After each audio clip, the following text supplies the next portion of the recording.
나는 밀리터리 덕후다. 본격 밀리터리 팟캐스트 밀떡을 시작합니다. 정신 함께 경례 밀떡. 바로 안녕하세요, 박찬준입니다. 안녕하세요, 놀러온 남자 정명섭 정작입니다. 홍편입니다. 네, 이렇게 밀떡이 시작됐습니다. 이번 시간 늘 정 작가님이 재미난 이야기를 네. 소개시켜주는 예. 시간이죠. 전사 또는 서적, 뭐 영화 네. 이런 측면에서 또는 또 뭐 인물 이렇게 소개를 시켜 주시고 있는데 이번 시간은 어떤 걸 소개시켜 주시나요? 이번 시간에는 작년에 이제 영화로 이제 공개가 됐던 이제 아웃포스트라는 제목의 영화가 공개됐던 이제 캄데시 전투라고도 부르고 이게 캄데시 계곡에 있던 초소였거든요. 그리고 이제 보통은 이제 초소 이름이 이제 전사한 중대장 이름을 따서 키팅이라고 불러요. 어느 전역인가요? 이게 이제 아프가니스탄. 네. 네, 아프가니스탄에서도 누리스탄이라고 돼 있는데 이게 아프가니스탄의 북동쪽. 이게 좀 싸나운 사람들이 사는 싸나운 사람들이라는 표현이 뭐 파슈툰족을 지칭하는 얘기긴 한데 여기는 이제 뭐 역사적으로 보면 그레이트 게임의 무대이기도 해서 항상 강대국들이 와서 찝쩍거려요. 그죠. 그죠. 뭐 그레이트 게임의 무대이기도 했고 그 다음에 이후에 영국도 들어갔다가 안 됐고 그 코난 도일이 썼던 셜록 홈즈의 그 조수 있잖아요. 왓슨이 부상당한 데가 여기였었어요. 그때 다리가 다쳐서 이제 전역을 했거든요. 그 다음에 들어갔던 데가 이제 소련이 한번 산맥을 넘은 불곰이 한번 들어왔다가 이쪽도 구중대가 한번 깨지면서 나가고 그렇죠. 그 다음에 람보3에서 이 영화는 자유를 위해 항쟁하는 아프가니스탄 사람들이 바친다 했다가 몇 년 있다가 또 거길 쳐들어가서 심지어 그 자유를 위해 바쳤다는 그 양반들이 적이 됐어. 이게 그렇게 돼서 이제 초반에 아프가니스탄을 점령했던 이제 미군의 얘기입니다. 2006년에 이제 점령을 하면서 이제 우리나라처럼 이제 초소를 세우는데 항상 강대국들이 아프가니스탄에 겪는 문제가 두 가지가 있습니다. 땅은 더럽게 넓죠. 네, 그 다음에 보내는 병력은 적을 수밖에 없어요. 소련이 쳐들어왔을 때도 사실은 소련군의 병력 자체가 많지가 않았거든요. 그러니까 뭐 사실 나토군과 미군이 역시 뭐 비슷한 숫자였죠. 왜냐하면 저 땅 끝에 있던 데라 보낼 수 있는 병력이 진짜 많지가 않았거든요. 미군은 그렇다 치더라도 네. 그 소련군은 그 당시만 해도 그 병력 위주의 그 지상군이었는데 병력은 많았는데 사실 네. 아프가니스탄으로 병력을 보내서 유지하려면 그건 또 다른 문제거든요. 그렇죠. 쩐이죠. 워낙 또 험하고 거칠고 외딴 데다 보니까 사람 하나를 거기다 보내고 유지하는 비용이 딴 데보다 훨씬 비쌉니다. 그렇죠. 보급하기도 힘들더라고요. 보니까. 정말 짜증나게 힘들어요. 왜냐면은 산지에다가 이제 뭐 예를 들어서 우리 출연했던 태상호 기자가 몇 번 갔었는데 태상호 기자 여기 있으면 딱 재밌는데. 네, 거기 이제 산을 찍은 사진이 있어요. 뒤에 이렇게 백두산처럼. 뒤에 산 예쁘네요. 형 여기는 백두산보다 높아요. 이런 거예요. 다 백두산. 웬만한 백두산은 이렇게 깔고 간다고. 거기다가 길도 없지. 길 없죠. 여기 보면은 영화에도 나오지만 키팅 중대장이 전사했던 이유가 그 차를 몰고 가려다가 이제 차가 이제 길에서 뒤집혀져 갖고 사망하거든요. 길도 없지. 그 다음에 조그만 길은 그 영화 유명한 구중대에 나오는 것처럼 이렇게 산맥 사이에 있기 때문에 그냥 게릴라들이 맘먹고 치고 빠져버리면은 방법이 없어요. 위에서 덜 던져도 끝나죠. 그렇죠. 그러니까요. 네, 그런 문제들이 있기 때문에 여기는 말씀하신 대로 군대가 아무리 강해도 자기네 앞마당이 아닌 이상 여기로 보내서 전투를 벌이는 것 자체. 그리고 또 목적이 뭐냐면 이게 이 땅 자체는 점령해도 나올 게 없어요. 그죠. 뭐 백두산이라고 하는데 진짜 나무 한 그루 없고 바람이 너무 세니까 아무것도 없고 뭐 가져올 것도 없고 뭐 교통의 요지라고는 하자면 딱 그거밖에 없기 때문에 이 땅 자체를 점령하는 거는 아무런 이득이 없어요. 그렇기 때문에 들어가는 돈은 계속 들어가고 돈보다 비싼 사람도 계속 들어가고 그러니까는 소련도 거의 한 10년? 8년 만에 손 털고 나왔고 지금 아프가니스탄 미군이 철군협정 맺고 있잖아요. 그렇죠. 이것도 지금 거의 한 20년 만에 손 털고 나오는 거예요. 그렇죠. 소련보다는 어떻게 보면 똑같죠. 소련보다 10년 더 버텼어요. 그런데 여기 아프가니스탄에 미국이 쏟아붓던 거는 이제 미군이 철군하면 아무것도 안 남을 거예요. 참. 네, 그럼 똑같이 이렇게 되는 거고, 그러니까 이제 이 아프간 사람 입장에서 보면은 여기서는 무슨 막 그 미군들을 괴롭히는 막 이런 역할들을 하는데 반대로 생각해서 그 마을 장로들 입장에서 보면 언제는 그냥 슬라브 애들이 왔다가 언제는 백인들이 왔다가 그냥 자기네 땅에 와서 뭐 진진이 뭐냐 하고 이렇게 지는 꼴이 돼버리는 거잖아요. 저 같아도 기분 나쁘죠. 사실 미군이 아프간 수렁에 빠지면서 손해본 걸로 따지면 굉장히 타격이 커요. 그렇죠. 그 전과 그 이후에 그 군사력을 보면은 여러 측면에서 완전히 축소가 됐고 몇 군데 이제 군산 복합체라고 부르는 이제 몇 군데만 장사가 잘 된 그런 거예요. 뭐 거지. 켈로그 네. 같은 데는 대박이 났죠. 하지만 뭐 이 얘기에서 그냥 미국의 국력을 쏟아부어서 KBR. 네, 그렇죠. 몇 군데만 돈을 번 셈이나 다름이 없어요. 근데 아무튼 이 아웃포스트를 보게 되면 이제 지방에 이제 평정 작전에 들어가는 거죠. 왜냐하면 점령군은 항상 민심을 얻고 싶어해요. 민심을 얻고 싶어해서 뭐 처음에 보면은 이제 장로들한테 찾아가서 뭐 인사도 하고 뭐 좋은 애들한테 얘기도 하고 초콜릿도 그렇죠. 주고. 기분이 그렇죠. 쪼글타면 뭐, 막 예. 이렇게 했는데 이거는 뭐 오래가지 못하죠. 특히 아프가니스탄에서는 오래가지 못한다는 거는 모두 다 알고 있었습니다. 그래서 몇 년 지나고 나 특히 누리스탄주 같은 경우는 아프가니스탄에서도 진짜 변방이에요. 근데 그 작전 민사작전이라고 하잖아요. 네, 그 네. 작전에 있어서 굉장히 미군이 약해서 그런 건가요? 아니면 아프간은 절대 그 민사작전에 성공할 수가 없는 구조인가요? 민사작전에 성공할 수 없는 구조기도 하고 오. 이런 말씀드리면 그렇죠. 미국이 민사작전 성공했다는 얘기는 들어본 적이 없어요. 그러니까 이 두 가지가 다 복합된 거 아닐까 나는 차라리 복합이죠. 민사작전은 영국군이 잘해요. 왜냐하면 제국이었으니까. 잘하죠. 네. 그 아프가니스탄 영국군은 사실은 미군보다는 민사작전 훨씬 잘했거든요. 미국은 그런 게 있는 것 같아요. 그러니까 상대방 내가 선의를 보여주면 상대방도 나한테 선의로 대해줄 거다라는 식의 이런 잘못된 생각? 뭐 네. 순진한 생각? 그리고 좀 그런 것도 있고요, 확실히. 네. 벵가지에서도 영화에서도 봤지만 항상 딱 보면 상대방이 나랑 친구인가 적인가를 꼭 구분하려고 들어요. 근데 약한 사람한테는 상대방이 나의 친구가 될 수도 있고 적이 될 수도 있는 순간들이 항상 오는데 그걸 잘 안 따지는 것 같더라고요. 아무튼 그게 아무래도 이게 있는 게 어떤 여차에서 미국은 독립한 지 뭐 200 몇십 년밖에 안 그렇죠. 된 나라지만 하다못해 영국이나 프랑스 같은 구대륙에 있는 나라들은 어쨌든 산전수전 다 다 겪고 뭐 겪은. 2000년 뭐 이렇게 버틴 나라들이잖아요.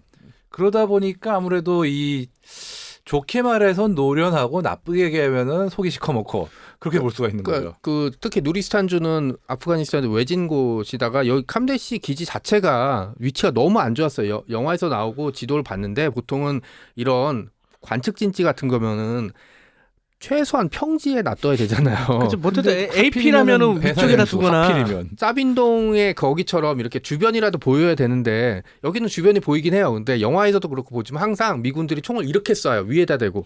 그러니까 위치가 어떻게 돼 있냐면은 약간 우리가 백두산 천지 있잖아요. 그렇죠. 네. 천지 안에다가 집어넣은 것 같은 그 그쵸. 느낌이에요. 약간 좀 과장하면 그렇게 얘기할 예, 수 있어요, 거의. 진짜. 그러니까 이게 사실은 공격용이나 이런 관측용 진지보다는 보급용 진지, 그러니까 약간 중간에 정거장? 뭐 이런 느낌 훨씬 그러니까 지도 보고 위치를 찝은 사람이 만든 곳이에요. 여기 현지에 가서 여기다 진지를 만들까 말까라고 결정했다면 야전 지휘관님 절대 놓지 않았을 거예요. 왜냐면 저도 지도 이렇게 보고 왜 여기야? 라고 생각을 했거든요. 그러니까요. 그런 자리에다 놔서 미군이 보면은 화장실에서 뛰쳐나와서 이제 바지도 못 입고 총 쏘는 장면이 나오는데 거기 보면 총을 앞으로 쏘는 게 아니라 위에다 대고 쏴요 이렇게.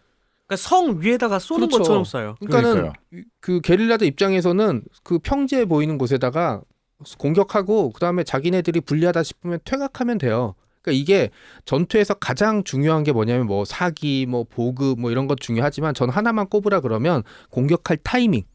왜냐면 공격할 타이밍이 잡으면 퇴각할 타이밍도 잡을 수 있거든요. 그러니까 내가 원하는 시간에 원하는 장소에 공격하고 전과가 잘 될 것 같으면은 이제 밀어붙이고 안 될 것 같으면 미련 없이 퇴각하면 되고 요때 또 문제가 뭐냐면 그 아프간에 있던 그 게릴라들이 가지고 있었던 총기들 상당수가 미군보다 어쨌든 사정거리는 긴 게 많았어요. 그렇죠. 뭐 예, 카고파 이런 거 쓰나? 7.6 칼98보다 네. 그 우선 기관총이 PKM 7.62mm니까 일단 소총보다 사거리가 길거든요. 그렇죠. 근데 네. 걔네는 어쨌든 그거를 하나라도 더 긁어 모았고 많이 가서 쓰는 경향이 있고 그 다음에 좀 어이없이 들릴지 모르지만 의외로 효과적이었대 리엔필드. 그죠.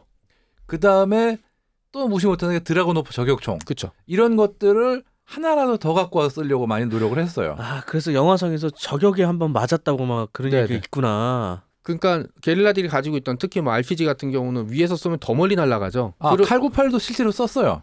꽤 많아요 아프간에 그럼요. 실제로. 네. 어쨌든 맞아서 상대방이 쓰러지면 이게 뭐 2차 대전 무기건 1차 대전 무기 새 그렇죠. 총이건 상관없죠. 그러니까 이런 식으로 계속 요 기지가 공격을 받아요. 몇 달 동안. 아니 거의 배산 임수라고 하면 그렇죠. 되게 좋은 아니 자리인데. 배산 임수 무덤으로 써야지. 그렇죠. 왜냐면 살아있는 사람들을 무덤에다 집어넣으면 안 되죠. 그러니까 거의 무덤처럼 거의 양쪽에서 완전 네. 포인트에서 밑으로 쏴버리니까. 그래서 이제 2009년 실제 네. 이제 사건이 2002년 이제 그 봄에서 여름쯤 되면 이제 공격들도 계속 심해지고 물론 이제 치고 빠지는 공격이 대부분이긴 하지만 그 다음에 정보들도 계속 좀 불길한 정보들이 넘어와요. 그래서 이제 사실은 여름쯤에 폐쇄를 시켜야 되는데 아까 말씀드렸듯이 이 기지가 이런 약간 물자 보급 용도도 있었기 때문에 이런 공세 작전이나 수색 작전할 때 필요했던 지역이었거든요. 그러니까 위에서는 그냥 자, 조금만 더 이래버린 거예요. 기간을 밀어버렸구나. 원래는 한 7, 8월쯤 폐쇄를 시키는 게 이제 그런 계획이 있었는데 이런 관련 근처의 지역에 무슨 공세를 하게 되면 여기가 이제 물자 보급을 해야 되니까 이제 그렇게 놔둔 측면이 있었거든요. 그러니까 이제 그 안에 있는 병사들은 저는 사기를 유지했다는 것 자체가 저는 진짜 대단한 것 같아요. 저는 그런 지역에서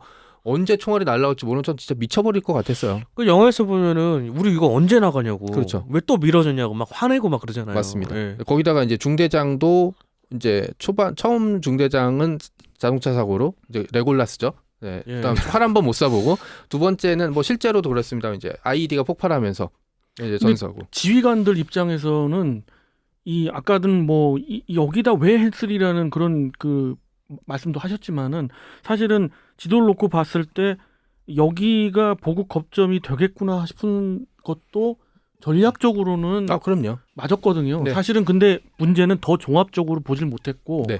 그리고 저는 개인적으로는 가장 결정적인 게 너무 깔봤다는 거.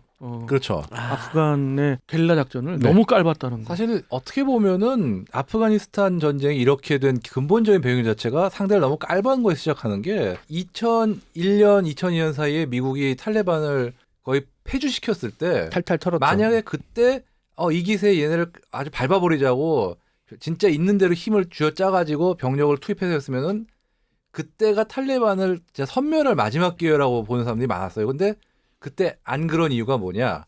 아니 얘네가 이 정도로 기세를 잃고 힘을 잃었으면은 이 정도면 됐지 우리가 못하러 이 이름도 이거 나서 처음 들어본 이 이상한 나라에 대규모의 병력을 밀어넣고 그럴 필요가 있냐? 그러면서 갑자기 초점을 이라크로 바꿔버렸거든요. 근데 그게 실수였죠. 그러니까 이라크도 잘못하면 놓치고 이라크도 거의 놓친 셈이 다름없죠. 아프가니스탄도 놓치고 뭐 이렇게 된 셈인데 뭐 그건 미국 사정이니까. 링컨 네. 대통령이 여기서 한 명언이 있어요. 남북 전쟁 때 전쟁 한 번에 하나씩만 합시다. 그쵸. 그거를 미국이 잊어버린 거죠. 네. 그러면서 이제 10월 3일 날 새벽이었죠. 이때 뭐 추정은 뭐 300명에 400명 정도 되는 게릴라. 그러니까 인근 마을 주민이 합세한 거일 것 같아요. 합세한 이제 게릴라들이 공격을 하는데 영화에서도 그렇고 실제로도 보면 이렇게 위에다 총을 쏘는 그러니까 뭐 근처에 사실 아프간 보안군도 있었고 에스토니아군이었나요? 그 군사 고문단이 있었는데 그 제일 시작은 이제 통역이었죠. 통역이 이제 쳐들어온다 그러고 어디론가 숨어버렸. 그래서 이제 영화에서 보면은 미군들이 그래. 제가 숨으면 진짜로 쳐들어온 거야 했는데 진짜 숨었어요. 통역이 어딘가 도망쳐서 자취를 감추면 진짜 쳐들어오는 거야라고 생각을 했는데 통역이 진짜 사라졌어요. 와. 화장실인가 어디로 도망쳐 버렸거든요. 근데 이 사람이야 당연한 거죠. 뭐 내가 싸우는 것도 아닌데. 그렇죠. 그러면서 이제 위에서 전쟁이 벌어지고 이제 영화는 진짜 리얼하게 묘사가 돼요. 요즘은 이제 전쟁 영화의 기본이 그런 거긴 한데 예전에 라이언 일병 구하기 같은 데서 막 빗발치는 총알에 사람들이 막 갈려지는 걸 보여줬다면 여기서는 뭐 실제 전사자가 그렇게 많지는 않았으니까 여기서는 이렇게 막 전쟁이 터지면 사람들이 터널 효과 때문에 이렇게 우왕좌왕하는 거 있잖아요. 막 그 헛소리하거나 막 아무것도 공포, 못하는 이런 공포. 것들을 굉장히 리얼하게 묘사를 해주고 특히 이제 계곡이다 보니까 뭐 포탄이 터지거나 이럴 때 연기가 잘 못 빠져나가는 것들이 있어요. 그러니까 영화 포스터에도 한 장면이 나오는데 이렇게 주인공이 앉아 있으면 옆에 이제 안개인지 이제 화약 연기인지 모르는 게 먼지인지. 이게 전장의 안개라고 부르는 거죠. 흡사 우리 봉오동 전투에 그렇죠. 네. 그 일본군들이 당한 그렇죠. 그런 미군의 입장이겠네요. 근데 그쵸. 이제 봉오동의 일본군보다 이때 미군이 나왔던 거 하나는 공군이었죠. 그렇죠. 예, 공군력이라보다는 공군력 플러스 육군항공을 부를 수 있는 능력이 있었다는 그 거. 바그람 공군기지 한 100마일쯤 떨어져 있었는데 공군 하니까 이제 바로 이제 한 8시쯤부터 와서 이제 F-15기들이 이제 폭격. 폭탄을 떨어뜨려 줬는데 F-15 뭐 아파치 그다음에 나중에 이제 돌고 있던 B-1까지 와서 이렇게 맞아. 16톤인가를 썼다고 하더라고요. 어이구. 초소 하나 지키는데 진짜 미군만 할 수 있는 거였죠. 그렇죠. 직하다. 근데 이 16톤을 해서 열 몇 시간 동안 안 떨고 줬으면 이제 전멸이었죠 이건. 그렇죠. 네. 80명이서 지키지 않았어요? 거의 한 80명 중대 하나가? 네, 중대 하나가 있었고 8명이 전사하고 그다음에 이제 그 20몇 명이 이제 부상당했죠. 그러니까는 29명 정도. 네, 그 네, 정도니까 27, 9 그렇게 알고 있어요. 그 뭐 사실 이런 얘기하면 그래도 80명 중 8명 죽은 거면은 이 난리통에는 사실 덜 죽은 거예요. 그렇죠. 그런데 너무 지리적으로도 너무 안 좋았어요. 그때 그거는 이제 그 우리 같이 지켜보는 사람 입장이고 이제 미군 입장이나 미국 사람 입장에서는 이름도 모르는 그런 누리스탄인가 어디에 진지해서 우리나라 사람 8명이나 죽은 거예요. 뭐 탈레반이 뭐 150명이 죽었네, 200명 죽었네, 이건 필요 없어요. 그렇죠. 왜냐하면은 이 땅을 점령하거나 이 사람들을 잡아다 노예로 쓸 것도 아닌데 그게 무슨 짝에 쓸모가 있겠어요. 예, 그러니까 전투에서 이렇게 하니까 이게 약간 그 베트남전 후반부 보는 그런 느낌이었을 것 같아요. 저는 뭐 전쟁을 벌였다고 해서 뭐 탈레반은 몇백 명을 죽였네, 누구를 제거했네 하지만 상황은 나아지질 않아. 그러니까요. 그러니까 이거는 그냥 돈을 갖다가 버리는 거고 돈보다 중요한 사람 목숨이 없어지는 셈이잖아요. 그러니까 이게 영화는 단순히 보면은 뭐 미군이 용감하게 싸워서 이겨냈다 뭐 이런 거보다는 사실은 여기에다가 우리가 여기서 왜 싸우고 있지라는 장면들 있죠. 그러니까 전쟁 영화의 클리셰 있잖아요. 미군 영화. 그렇죠. 네, 보면은 막 이렇게 피투성이가 돼서 살아남은 주인공이 멍한 채 헬기나 비행기 타고 딱 떠나고 폐허가 된 기지가 딱 보이는. 전쟁의 무의미함, 그렇죠. 공허함, 이런 라이언 일병 거기서 톰 행크스가 그런 거죠. 예, 네. 멍. 실제로 여기서 그 전투가 끝나고 나서 생존자들 데려다가 부상자들 해서 바로 빠져요. 그리고 기지는 10월 6일 날 폐쇄되는데 폐쇄된 기지를 또 미군이 폭격해요. 이제 쓰지 못하게 하려고. 왜냐하면 미군이 떠나고 나니까 인근 마을이나 와서 다 집어가거든요. 또. 맞아요. 예. 예, 그러니까 또 거기다 폭격하니까 미군이 애써 만들어놓은 그 기지들을 또 미군이 와서 떨어뜨리고 무슨 이게 아이러니함이 이제 벌어지는 거잖아요. 예. 영화 보면서도 왜 싸우고 있지? 막 이런 것들이 이게 느껴져요. 영화를 보면서도. 그 이게 사실 미국에서 굉장히 엄중하게 받아들인 게 명예훈장을 2명이나 받았어요. 그게 참 굉장한 살아서 거죠. 받기가 아주 힘든 훈장이거든요, 진짜. 이게 이제 블랙호크 다운에서 이제 그 M14 들고 뛰어내렸던 그 델타 포스 2명이 받은 게 이제 명예훈장인데 이 두 사람도 전사했거든요. 메달 오브 하나. 그렇죠. 예. 예. 그런데 여기선 이게 왜 홍변 얘기대로 이거 살아서 받기 힘든 거거든요. 근데 이거를 무려 한 전장에서 2명이나 받았다는 거는 그것도 살아서. 근데 이게 사실은 이제 어떻게 보면은 이걸 좀 덮어버리기 위한 그런 것도 좀 있는 것 같아요. 명예훈장으로. 사실은 객관적으로 보기에는 승리했다고 볼 수도 없는 그렇죠. 거고 네. 그렇다고 뭐 어떤 업적을 남길 만한 그런 것도 사실은 아니어 보이는데 물론 여기 보면 클린튼 로메샤 하사나 타이카트 상병 같은 경우는 전장에서 충분히 자기 역할을 200% 물론 해냈죠. 했죠. 예. 예. 하지만 명예훈장은 제가 보기엔 약간 그런 측면이 없지 않은 게 그래도 저는 이 부분은 눈여겨봐야 될 것 같은 게 사실 어떻게 보면 승전 패전이라는 것만 놓고 보면 그렇게 볼 수도 있지만 미군 같은 경우는 졌냐 이겼냐를 떠나는 게 아니라 얼마나 헌신적으로 용감하게 싸웠냐 그 자체를 놓고 보지. 개인의 이게 그렇죠. 네. 이 사람 이게 전투에서 졌냐 전과는 그 다음 문제거든요, 사실. 우리나라도 그 동안에 어떤 뭐 연평해전이라든가 뭐 천안함이나 이런 문제들에서 자꾸 군 내부에서조차 이게 승전이냐 패전이냐 따지면서 이 사람들이 공을 세웠냐 아니냐를 자꾸 따지려는 어떤 그런 경향들이 있는데 그거 정말 답답한 일이거든요, 그거는. 그 부분은 공감해요. 예. 일견 맞는 말씀이에요. 네. 예. 어쨌든 이렇게 되면서 이제 그 명예훈장을 2명이나 받게 된 전장이 이제 돼버린 거죠. 그리고 이제 영화는 뭐 이렇게 유튜브 같은 데서 보시면은 이제 그 리뷰한 거나 아니면 분석한 영화들이 굉장히 많아서 이런 게 좀 도움이 많이 되실 텐데 분석도 잘했더라고요. 전체적으로 저는 동감하는 게 일단은 전투 장면 자체는 굉장히 잘 묘사해냈고요. 왜냐면은 이제 실존 인물들이 충분히 이제 그 나오고 이걸 론픽션을 이제 무대로 했기 때문에 그래서 사실 얼마 되지 않았기 때문에 좀 더 뚜렷하게 이렇게 카메라 앵글에 담아둔 것도 있어요. 그리고 이제 뭐 실제로 미군이었던 배우 그다음에 이 전장에 이 키팅에 있었던 사람도 이제 배우로 참여를 하면서 했고 뭐 저 주연 배우는 그 스콧 이스트우드라고 이제 그 이스트우드의 클린트옹의 이제 아드님이죠. 클린트옹이 50세에 낳은 아들, 50대에 낳은 아들이고요. 야. 심지어 동생도 있어요.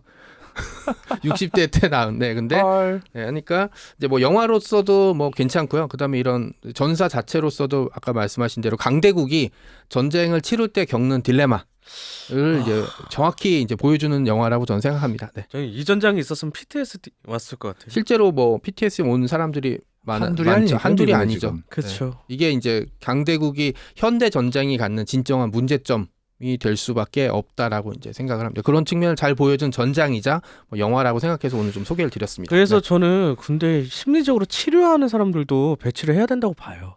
아 그렇죠. 그렇죠. 네. 지금 그 부분을 굉장히 중요시하는 그런 추세이기도 합니다. 우리 심리- 나라도 네. 심리 상담을 정기적으로 해야 되는 거는 저도 찬성을 네. 하고 있고요. 네. 전 여기서 또 한 번 느낀 게 미 지상군이 왜 강한가 봤을 때 그럼요. 네. 보급도 굉장히 강하긴 하지만 가장 부럽고 강한 건 단위 부대마다 공격 항공 전력, 육군 항공 전력들이 지원하고 바치고 있다. 아니 심지어 걔네는 소대마다도 포병 전방 관측관이 한 명은 붙어요. 그렇습니다. 소대마다도 우리나라가 상상도 못하거든요. 포병의 많고 적음을 따졌을 때는 오히려 또 대한민국 지상군이 지금 현재 미 지상군 편제보다 나아요. 그러나 현격히 차이 나는 게 육군 항공 전력이거든요. 사실 그렇기 때문에 포병도 우리나라가 많다고는 하지만 그럼 일선 부대들이 그 많은 포병을 정말 마음껏 끌어다가 지원받을 수 있냐 그러면은 그게 원활한지는 또 별개 문제거든요. 진짜. 그렇습니다. 그리고 포병보다는 가장 그 효과적인 건 육군 항공이지 않을까. 그렇죠. 또 이런 걸 통해서도 좀 느껴봅니다. 자, 오늘 이 시간 정 작가님께서 소개해 주신 영화 제목이 아웃포스트고요. 아웃포스트. 네, 이제 전투 자체는 이제 키팅 전초기지. 뭐 보통은 캄대시 전투라고도 많이. 왜냐면 요 초소가 이제 캄대시 계곡에 있거든요. 그렇습니다. 이거 혹시 못 보신 분들은 한번 그 주목해서 보시기 바라고 예. 이번 시간에 또 여러 가지 이야기를 통해서 우리가 또 담아둬야 될 그런 것들도 많았던 것 같아요. 자, 이번 시간 이것으로 네. 마무리하도록 하고요. 다음 시간에 또 다른 주제로 찾아뵙도록 하겠습니다. 청취자 여러분께 경례 밀떡!